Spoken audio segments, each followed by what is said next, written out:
Hi guys, how are you today? So we're here for one more lesson, grammar lesson, and this time it will be about the participle clauses. Have you ever heard of this name? I'm sure that lots of you know at least approximately how to use the participle clauses, but we're here now to observe them in detail and examine them a bit more. So, participle clauses are parenthetical clauses. This is the first interesting word. What does that mean? Parenthetical means a sentence, a clause that provides the listener or the reader with some extra information, which, however, is not necessary to have a complete meaning because what follows is a main sentence that has complete meaning on its own. So they are used, the participle clauses are used to give extra information and they don't have a verb. Is it possible to have a clause, a sentence without a verb? Well, yes, but they have a participle instead. They don't have a verb, they have a participle. What is a participle? I'll let you know in a minute. They usually show time or reason or condition or result. So what is a participle? There are three of them, right? The active participle, it's an ing word similar to a gerund. The past participle, when it comes to regular verbs, this is an ed word. When it comes to irregular verbs, this is these are the verb forms from the third column, like eat, ate, eaten, or go, went, gone. Right? These are the participles of irregular verbs, the third column, and the perfect participle, perfect, which means that it starts with an always with have, the verb have, in the ing form, like a gerund. And then because it's perfect, I have the past participle of the verb I want to talk about. So having done something. More specifically, the active participle, the ing word, the one that looks like a gerund. The active participle may refer to the present and past. So how do I know if it refers to the present or past? The time we read here that the time becomes clear from the verb of the main sentence that follows. So after my participle clause, there is another sentence that is a main sentence with a verb, not a participle, a verb, and the verb shows me the time, if I'm in the present, the past, or the future.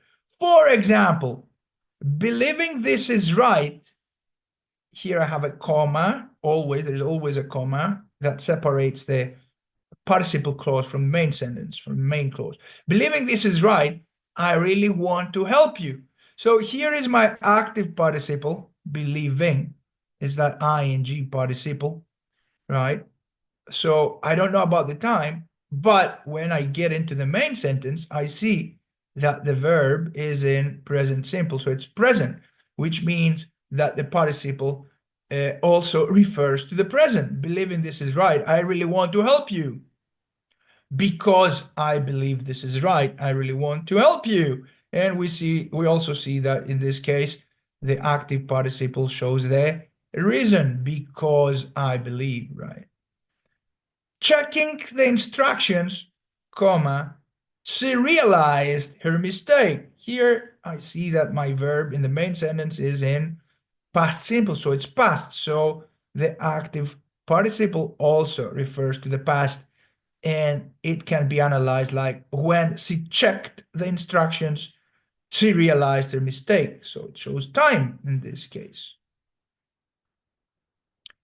The past participle, ed for regular verbs, the third column for irregular verbs. The past participle is usually what has remained from a reduced relative clause or a passive verb. It has a passive meaning. For example, Superman, also known as Clark Kent, is a famous superhero. Here, the full sentence would be who is known as Clark Kent.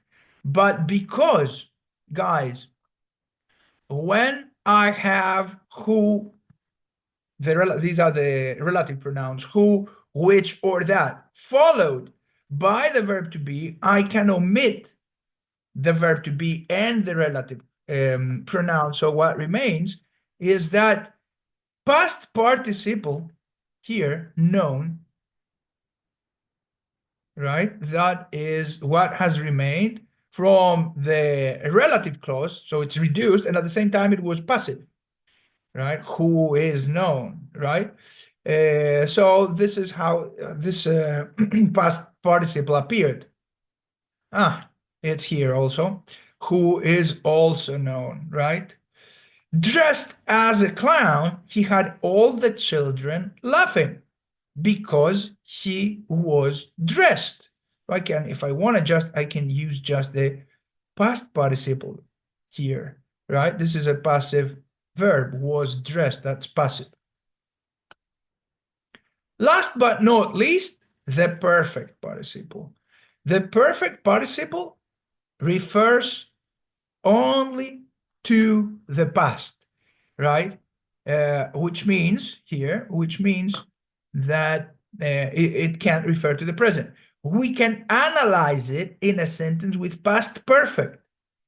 Why? Because it shows that one thing happened before another. For instance, having finished the project, here you can see the perfect participle. Having finished the project, we went out for a walk, which means that first we finished and then we went out. So we can analyze that having finished the project in a sentence with past perfect. After we had finished the project, we went out.